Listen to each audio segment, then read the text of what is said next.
El Señor esté con ustedes. Del Santo Evangelio según San Juan. En aquel tiempo Jesús dijo a la multitud: Yo soy el pan de vida. El que viene a mí no tendrá hambre. El que cree en mí nunca tendrá sed. Pero como yo les he dicho, me han visto y no creen. Todo aquel que me da el Padre viene a mí, y al que viene a mí, yo no lo echaré fuera, porque he bajado del cielo no para hacer mi voluntad, sino la voluntad del que me envió. La voluntad del que me envió es que no pierda nada de lo que Él me ha dado, sino que le resucite en el último día. La voluntad de mi Padre consiste en que todo el que ve al Hijo y cree en Él tenga vida eterna, y yo lo resucitaré el último día. Palabra del Señor.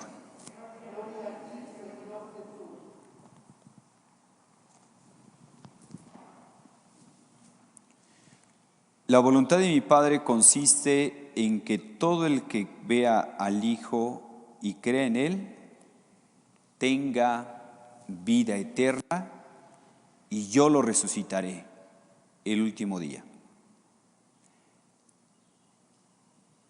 Hermanos, Dios no quiere que nadie se pierda. Dios no quiere que nadie se condene. La voluntad de Dios es que todos los hombres se salven. Esa es la voluntad de Dios. Él quiere que todos nos salvemos. Pero también hay que decirlo, ¿verdad? Pues no todos se van a salvar. O sea, ¿por qué? Porque Dios nos ha hecho tan libres que se tome en serio la libertad que nos ha dado. Respeta nuestra libertad. Como decía San Agustín, el que te creó sin ti no puede salvarte sin ti. Dios quiere que todos nos salvemos. Esa es la voluntad de Dios. Él quiere. De hecho, Él murió por todos en la cruz. Él murió por todos. Pero hay gente que no lo acepta. Entonces, si no lo aceptan, ¿cómo quieren salvarse? Si la salvación nos viene a través de Jesús. La salvación no la trae Jesús. Yo soy ese pan vivo que ha bajado del cielo. El que coma de este pan vivirá para siempre. Entonces se nos invita a creer en Jesús, alimentarnos de ese pan que nos va a dar la vida eterna. Yo soy ese pan vivo que ha bajado del cielo. El que coma de este pan vivirá para siempre. Y aunque muera, yo lo resucitaré. Yo lo resucitaré para la vida eterna. Por eso, hermanos, qué importante es corresponder a ese amor que Dios nos tiene. Como decía Santa Teresa, amor con amor se paga. Dios Padre nos ofrece a su Hijo. Nos mandó a su Hijo para rescatarnos del pecado y de la muerte. Pero vino la luz y las tinieblas no lo recibieron. Que lo recibamos. Que recibamos a Jesús. Todo el que vea al Hijo y crea en Él tenga vida eterna.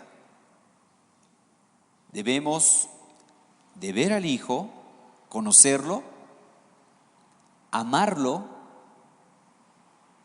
Fruto de ese trato frecuente vendrá el amor, y también debemos servirlo.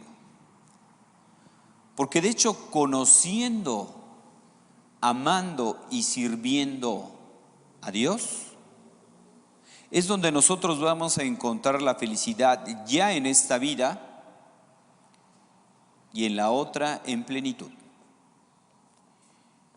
Servirlo, conocerlo muy bien, tener esa experiencia de Dios a través de la oración, tener ese encuentro con Dios a través de la lectura de su palabra, la escucha de su palabra, esa lectura de la Sagrada Escritura de manera especial en el Nuevo Testamento, y tener ese encuentro con Él en la Eucaristía, alimentarnos de su cuerpo y de su sangre, para tener la fuerza y predicar el Evangelio, porque la voluntad de Dios es que todos los hombres se salven, y la voluntad nos viene a través de Jesucristo, la salvación nos viene a través de Jesucristo. ¿Y cómo la gente va a conocer en Jesucristo si no lo conocen? De ahí la misión, hermanos, que tenemos de anunciar el Evangelio, como decía San Pablo, a tiempo y a destiempo. En la primera lectura de los Hechos de los Apóstoles hemos venido escuchando los primeros pasos de la iglesia. Escuchábamos el martirio de San Esteban, que Esteban pidió por sus enemigos. Entre los que estaban ahí, pues consintiendo el mal que estaban haciendo, pues era Pablo. Hoy escuchamos que Pablo estaba persiguiendo a los cristianos. Pero curiosamente, cómo esa oración de Esteban por los enemigos, con el paso del tiempo tendrá su fruto. Porque Saulo, después de ser perseguidor de los cristianos, resulta que va a ser el gran evangelizador de los gentiles. Rezar por los enemigos. Otro dato interesante es que estos hombres que se habían dispersado por esa persecución después de la muerte de Esteban, se fueron dispersando por diversos lugares. Pero lo curioso es que por donde pasaban, iban difundiendo el Evangelio. Evangelizar a tiempo y a destiempo. Fíjense, eso que humanamente era una desgracia, el que estuvieran persiguiendo a la iglesia, como Dios no pierde batallas. En esa desgracia de que tenían que irse a otros países huyendo porque estaban persiguiendo a los cristianos, ¿para qué sirvió? Para difundir el Evangelio en otros lugares. Así es Dios. Me comentaban de una fundación mexicana, de unas religiosas, que les tocó, esta fundación se hizo en plena persecución cristiana aquí en México, nuestro país. Entonces, por la persecución, ¿qué tuvieron que hacer? Salir del país. Muchas salieron del país. Unas se fueron para el norte, Estados Unidos, Canadá. Otras se fueron hacia el sur. ¿Y qué pasó con esa desgracia humana? De que se tuvieron que salir del país. Pues fundaron en otros países también. Se abrieron casas en otros países. Así es Dios. Así es Dios. Que Él no pierde batallas. No pierde batallas, y aún de los males sabe sacar bienes más grandes todavía. Así es Dios. Por eso, hermanos, difundamos el Evangelio a tiempo y a destiempo. A tiempo y a destiempo. Pero si nos damos cuenta cómo los grandes evangelizadores han sido los santos. Entonces, ¿qué necesitamos para ser evangelizadores?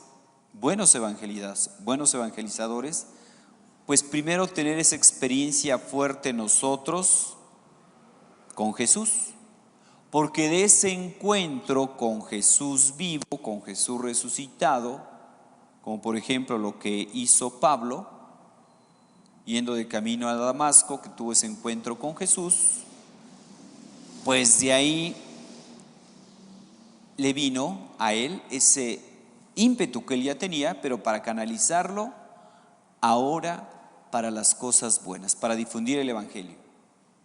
Incluso él llegaba a decir: ay de mí si no anuncio el Evangelio. Y él decía: esos superapóstoles, ¿en qué me ganan? Dice: yo por difundir el Evangelio he sufrido persecuciones, me han apedreado, unas veces ya me daban por muerto, he naufragado varias veces, me han metido a la cárcel, me han encadenado, me han azotado, pero no me importa. Todo lo considero como basura con tal de ganar a Cristo. Todo lo considero como basura con tal de difundir a Cristo. Difundir el Evangelio a tiempo y a destiempo. Cuando una persona tiene ese encuentro con Cristo vivo, no hay quien lo detenga. No hay poder humano que lo pueda detener. Porque esa persona que ha tenido ese encuentro con Cristo vivo, lo transforma. Y él siente la necesidad de transmitir este tesoro hacia los demás. Si nos damos cuenta, los apóstoles, el mismo Pablo, pues él dio su vida. Dio su vida. Para mí la vida es Cristo y la muerte una ganancia. Si vivimos, vivimos para Dios, y si morimos, morimos para Dios. ¿Cuál es el problema? No hay poder humano que pueda detener a una persona que ha tenido ese encuentro personal con Cristo y que difunde el Evangelio. A pesar de que les llegan a prohibir que anuncien el Evangelio. Escuchamos también estos días que le decían a Pedro y a los demás apóstoles: ¿qué acaso no les hemos prohibido que sigan anunciando a Jesús? Y dice Pedro: sí nos lo han prohibido ustedes, pero primero tenemos que obedecer a Dios y después a los hombres. Así es. Esos apóstoles que tenían miedo porque todavía no habían recibido el Espíritu Santo, pero una vez que lo recibieron, ya tuvieron la fuerza para poder defender su fe y dar testimonio con su propia vida. Pues pidamos, hermanos, al Señor que nos conceda, en primer lugar, buscar a Jesús, que nos conceda encontrarlo, que nos conceda tratarlo frecuentemente para poder amarlo, y fruto de ese amor, que le sirvamos. ¿Dónde? En el estado de vida que Él nos llame. Porque la santidad no depende del estado de vida, sino de la fidelidad y generosidad en ese estado de vida que Él nos llame. Pues pidámosle al Señor que nos conceda buscarlo, encontrarlo, tratarlo, amarlo y servirlo. Que así sea.